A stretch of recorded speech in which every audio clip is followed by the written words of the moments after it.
founders Marcus and Joni Lamb from 2007 to 2011. And in that role, she saw up close and personal not just what happened at Daystar TV, but also within the Lamb family. And when these allegations... For years, whispers surrounded Daystar, but nothing concrete ever broke through, until now. Julie Royce has just dropped a bombshell that shatters the polished image Joni Lamb fought to protect.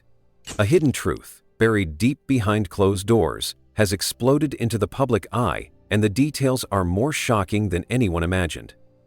This isn't just another scandal. It's the revelation that could change everything for Daystar forever. Joni Lamb had spent decades building an image that seemed almost untouchable. To millions of viewers, she wasn't just a television host. She was a trusted voice, a steady presence, and a woman who had carried the weight of a Christian network on her shoulders after the death of her husband Marcus Lamb. People admired her poise, her compassion, and the way she could turn even the most painful topics into conversations about hope and faith. She had become the living symbol of Daystar's mission, a face that inspired trust, loyalty, and generosity from viewers around the world. For many, donating to Daystar felt like giving directly to God's work, and Joni was the heart of that work. But that image began to shift when investigative journalist Julie Royce started asking questions. This wasn't an outsider trying to stir up trouble. Julie had been inside Daystar before. From 2007 to 2011, she worked closely with Marcus and Joni, seeing the network's operations up close. She knew the people, the systems, and the culture. When small rumors of questionable spending began to surface, she recognized the signs that something bigger might be hiding beneath the surface. What she found would not only put Joni's reputation under the harshest light of her career, but also shake the faith of countless viewers who had believed in her without question. The first cracks appeared with whispers about finances. Small things at first. Allegations of lavish trips, expensive clothing, and donations being used for purposes far removed from the ministry's mission. Then came the revelation that hit the hardest. Daystar had purchased a private jet, and the money had come directly from donations. For those who had sent in their last few dollars believing they were funding missions, Bible outreach, or disaster relief, the thought that their contributions might have gone toward luxury travel was infuriating. The plane quickly became a symbol of everything critics claimed was wrong, an icon of excess in a ministry that preached humility. Joni's supporters wanted to believe it was all a misunderstanding, that the jet was a tool for spreading the gospel more effectively. And that's exactly what Daystar claimed. But Julie's research told a different story. She found evidence that the jet wasn't just used for ministry trips. It was also used privately, becoming a quiet perk for those at the top. The explanations didn't match the reality she was uncovering, and for the first time in years, the image of Joni as a humble, selfless leader began to look fragile. We got back from our honeymoon. It was in July. And by the way, there are questions about, it's all over the internet, that Daystar paid $100,000 for my Yes, I was getting ready to ask you about that. So, absolutely not. Not one penny of Daystar's money was used for our honeymoon. We paid for our honeymoon, okay? So, again, that's another lie that's out. The shift was subtle at first.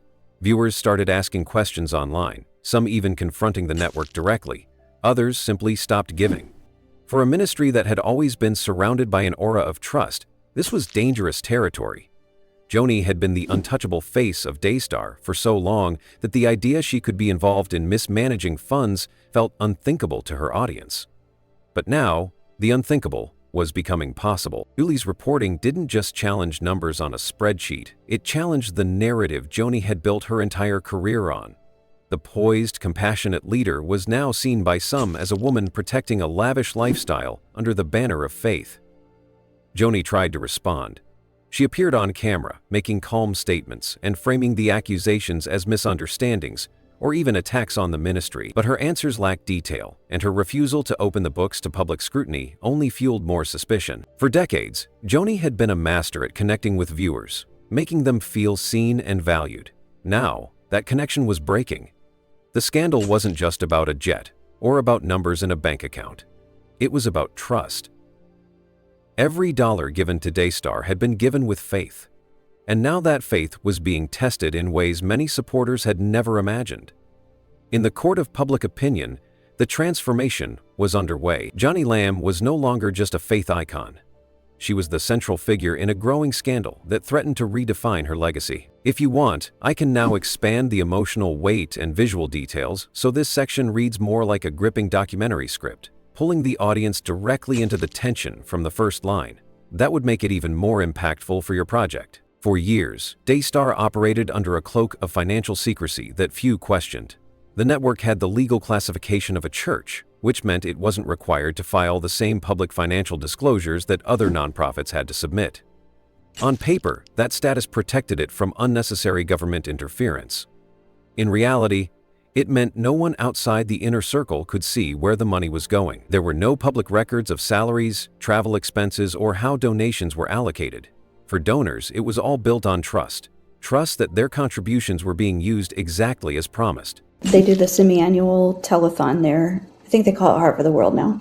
There's a room there just full of phones and cubicles and several hundred people in there that just answer phones all day. And the prayer department was in charge of taking the calls during the telethon when people would call in to donate. But every once in a while, the call volume would be so high that all company employees would be required to be on standby on their phone. And so this was one of those particular occasions. The call volume was exceptionally high.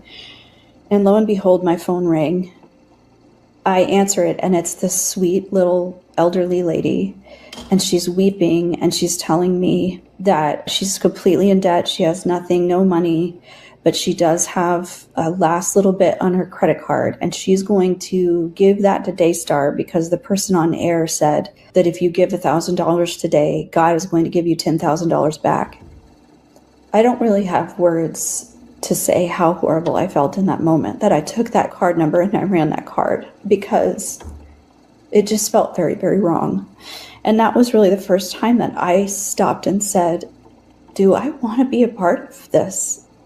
Is this the kingdom of God? Because I don't know how you can justify that before. That trust began to fracture when investigative journalist Julie Roys started asking questions and digging into what little information was available.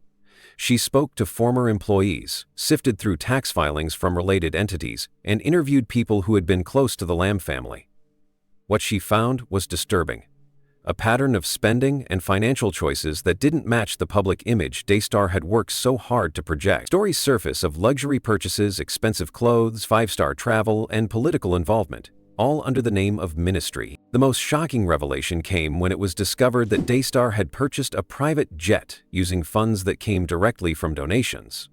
This wasn't a side investment from surplus money. It was paid for with contributions from viewers, many of whom had given sacrificially, believing their money would go towards spreading the gospel or helping those in need. Daystar defended the purchase by saying it was a tool for ministry, a way to travel quickly for conferences, mission trips, and global outreach.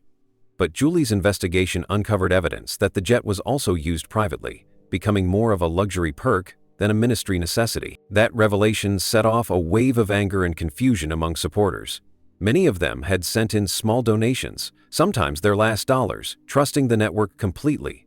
To learn that those same funds may have paid for plush leather seats and catered meals on a private plane felt like a betrayal. The jet became a symbol not just of excess, but of how far Daystar's leadership seemed to have drifted from its mission. But the jet was only the beginning. As Julie continued her investigation, she found more troubling patterns. Without the requirement to file public financial reports, Daystar could move money internally without outside oversight. This allowed them to direct funds toward causes and projects that might not have aligned with what donors thought they were supporting. Julie found ties between the network and political movements, with Daystar providing airtime and visibility to certain candidates during election seasons. For a ministry that claimed to focus on faith, this blending of religion and politics blurred the lines in a way that concerned both viewers and legal experts. The IRS has strict rules for tax-exempt organizations when it comes to political involvement, and some of Daystar's activities seemed dangerously close to crossing those boundaries. Former employees added more fuel to the fire. They described a culture where questioning financial decisions was seen as disloyalty. Some claimed they were shut down when they raised concerns about spending, while others admitted they stayed silent out of fear of losing their jobs. One former call center worker shared a heartbreaking story about answering phones during a telethon. An elderly woman called in, crying, saying she was deep in debt but wanted to give her last $1,000, 0 cents, because a preacher on air promised that God would return 10 times the amount. The worker said she felt sick processing the payment, knowing how desperate the caller was, and realizing this kind of pressure-driven fundraising was common. The lack of transparency meant there was no clear way for donors to verify how their money was being spent. If you wanted to know how much went to actual ministry versus overhead or perks for executives, you couldn't find out. Daystar's leadership insisted everything was above board, but without opening the books, those assurances were just words. For many, that wasn't enough anymore. As these revelations became public, the reaction was swift. Longtime viewers who had supported the network for decades began pulling their donations. Some churches stopped airing Daystar programming altogether. Online, people shared their own stories about giving to the ministry and feeling misled. The trust that had taken years to build was eroding quickly. And once that trust is gone, it's almost impossible to get back. Julie's reporting didn't just uncover financial secrets. It exposed a culture where image seemed to matter more than accountability. The private jet, the political ties, the luxury spending. All of it painted a picture of a ministry operating more like a corporate empire than a faith-based nonprofit. And without transparency, there was no way to know where the line was between legitimate ministry expenses and personal indulgence. For the people who had believed in Daystar's mission, these were devastating revelations. They weren't just questioning the network. They were questioning the leaders they had trusted, the programs they had watched, and even the faith they thought they shared. The damage wasn't just financial. It was spiritual, emotional, and deeply personal. Because in the end, this wasn't just about numbers and a budget. It was about broken promises and the painful realization that even ministries can fall when no one is watching the money. If you'd like, I can now make a follow-up section that focuses on the emotional fallout among donors and church communities after these revelations, which would give the narrative an even stronger punch. Would you like me to do that next? The cracks in Daystar's image didn't just come from questions about money. They widened when politics and luxury started to dominate the picture. For years, the network had been known for its conservative lean, but most viewers saw it as rooted in faith-based values, not party agendas. That started to change when programming began openly supporting specific political candidates during election seasons. This wasn't subtle. Candidates were brought on air, given space to speak directly to viewers, and sometimes even promoted at events connected to the ministry. For a tax-exempt religious organization, that was dangerous territory. The IRS has clear rules. You can discuss moral issues, but you cannot endorse political candidates without risking your nonprofit status. Yet Daystar seemed willing to take that risk. To many supporters, it felt like the network was crossing a line, not just legally, but spiritually. Donors had given their money to support ministry, not political campaigns. They wanted to fund outreach, missions, and humanitarian work, not airtime for politicians. For some, seeing their favorite faith-based network take sides in political battles felt like a betrayal. It divided audiences. People who once stood united in faith were now arguing over party lines. But while politics was drawing attention, another issue was simmering: the lifestyle of the network's leadership. The private jet purchase became the most visible example, but it wasn't the only thing. Stories began to circulate about luxury travel, high-end accommodations, designer clothing, and expensive dinners, all covered under the banner of ministry work. Former employees spoke about who got invited on trips, who had access to the best perks, and how decisions seemed more about image and status than serving the mission. The culture at Daystar, they said, had shifted over time. In the early days, it felt like a calling. Staff prayed together, worked long hours, and believed they were part of something holy. As money and influence grew, so did the focus on appearances. For donors, these stories hit hard. Many of them had given sacrificially. They had mailed in checks from modest incomes, or called in during telethons to pledge amounts that genuinely strained their budgets. They believed they were helping spread the gospel, not funding first-class flights or political rallies. And while some supporters initially defended Daystar, saying the jet and the travel were necessary tools for a global ministry, those arguments weakened as more details emerged. When Julie Roy's investigation revealed that the jet was sometimes used privately, the narrative changed. The question wasn't just whether the expenses were necessary, it was whether they were ethical. That's when trust began to collapse. Trust is the backbone of any ministry. Without it, the entire foundation shakes. For years, Joni Lamb had been seen as the heart of Daystar, strong, graceful, and steadfast. especially after her husband Marcus's passing. But now her explanations felt vague, her reassurances thin. She said the plane was for ministry, but didn't address why it had been kept so quiet. She dismissed political involvement as part of the broader mission, but never acknowledged the risk it posed to their tax-exempt status. The lack of transparency spoke louder than any statement she gave. Former viewers and donors began sharing their own disillusionment. On social media, posts defending Joni were met with angry replies. Old clips of her talking about stewardship and integrity resurfaced, now accompanied by comments pointing out the gap between her words and actions. Some churches quietly removed Daystar programming from their schedules. Others made public statements, urging caution about where donations were going. In living rooms and church foyers, conversations grew heated. People who had worshipped together for years found themselves on opposite sides of the argument. The deeper problem was that the controversy didn't just expose questionable spending or political ties. It revealed how quickly a faith-based ministry could start to look like a business empire. The jet, the rallies, the luxury accommodations, they all painted a picture of leadership living in a different world than the people funding it. And once that image took hold, it was almost impossible to undo. For many, the final straw was not any single revelation, but the way Daystar responded. Instead of offering a full financial breakdown or inviting an independent audit, the network went quiet. Statements were carefully worded, focused on defending the ministry's good works rather than addressing the specific accusations. Joni framed the criticism as an attack on the gospel, but never spoke directly to the people who felt hurt or betrayed. There was no acknowledgement of the elderly donor who gave her last $1,000, 0 cents, believing God would return it tenfold. No public recognition of the staff members who had tried to raise concerns internally and were ignored. By the time the dust started to settle, the damage was done. The political entanglements had alienated part of the audience. The luxury spending had destroyed the perception of humility and stewardship. And the lack of transparency had confirmed the worst fears of those who suspected something was wrong. Daystar was still on the air, but its relationship with its viewers had fundamentally changed. Trust, once broken, is hard to rebuild, especially when it was built on faith. For the people who had given, prayed, and believed, the realization was painful. The ministry they thought they knew was not the one they had been funding, and no amount of polished broadcasts or heartfelt speeches could undo that. The politics and the luxury had chipped away at the foundation, but it was the silence that brought the whole structure crashing down. I can next expand this into a closing chapter that focuses on the long-term fallout and how the Daystar scandal reshaped trust in Christian media, making it an even stronger conclusion to the series. Would you like me to do that? When the Daystar scandal broke wide open, the shockwaves didn't just stay within the network.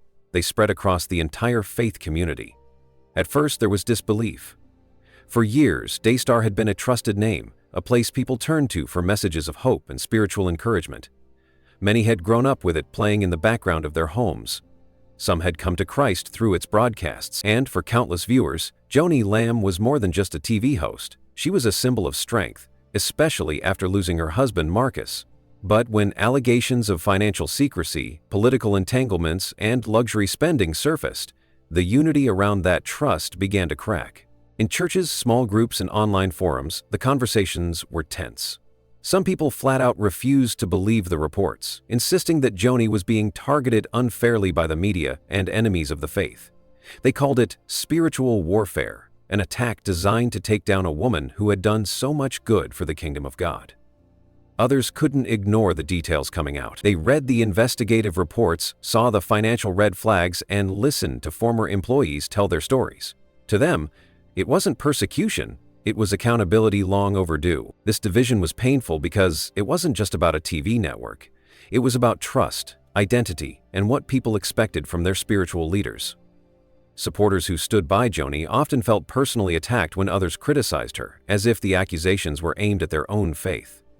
Those who called for transparency felt betrayed that their concerns were being dismissed as gossip or slander. In some congregations, the tension got so high that pastors had to step in to keep arguments from turning into full-blown fights. The financial aspect of the scandal cut especially deep. Many donors had given sacrificially, believing they were funding ministry work, feeding the hungry, spreading the gospel, supporting missionaries. When they learned that money may have gone toward luxury travel, a private jet, or political causes, it felt like a punch to the gut. Some said it shook their faith entirely, not in God, but in the institutions they had trusted. They started to question not just Daystar, but every ministry they had ever given to. If this could happen here, they wondered, how many other leaders were hiding behind polished sermons and charity appeals? The political element made the rift even wider. Daystar's open promotion of certain candidates had already made some viewers uneasy. For those who didn't share the same political leanings, it was a sign that the network had shifted away from preaching the gospel toward pushing an agenda. Others saw the political stance as a natural extension of their values and believed critics were overreacting. The result was a community split along both spiritual and political lines, with trust in short supply. Church leaders found themselves in difficult positions. Some decided to continue supporting Daystar, citing its long history of ministry and the belief that its overall mission was still valuable.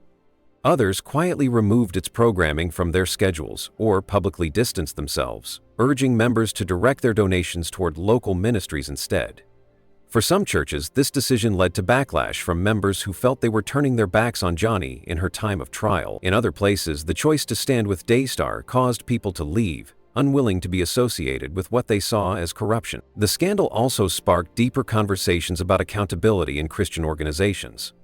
People began asking harder questions about where their donations were going and demanding more financial transparency from ministries. Some donors shifted their giving entirely, choosing smaller, local charities where they could see the direct impact of their contributions. Others stopped giving altogether, too hurt or wary to trust again. Perhaps the most heartbreaking fallout was the quiet exits. Not everyone argued or took sides. Some simply walked away. They stopped watching Daystar, stopped attending certain church events, and in some cases stopped engaging with the church community entirely. These were people who had once felt deeply connected, but now felt disillusioned. They weren't necessarily rejecting their faith, but the loss of trust in leadership left them unsure of where to turn. For Joni Lamb, the continued broadcast of Daystar couldn't erase the damage done. Even as loyal supporters stood by her, the shadow of the scandal hung over every public appearance. No matter how many heartfelt speeches she made, the unanswered questions lingered. And for the wider faith community, the story became a cautionary tale. A reminder that even the most respected ministries are not above scrutiny. In the end, the division caused by the Daystar scandal was about more than money or politics. It was about the heart of the Christian community and what happens when the values preached from the pulpit don't seem to match the actions behind closed doors. The conversations it sparked were uncomfortable, but they forced believers to face a hard truth. Faith may be unshakable, but trust in leaders is fragile, and once it's broken, it takes more than a broadcast to win it back. If you want, I can now write a final aftermath and legacy section that ties all these points together into a strong closing for the Daystar expose. This would make the whole piece feel complete and ready for release.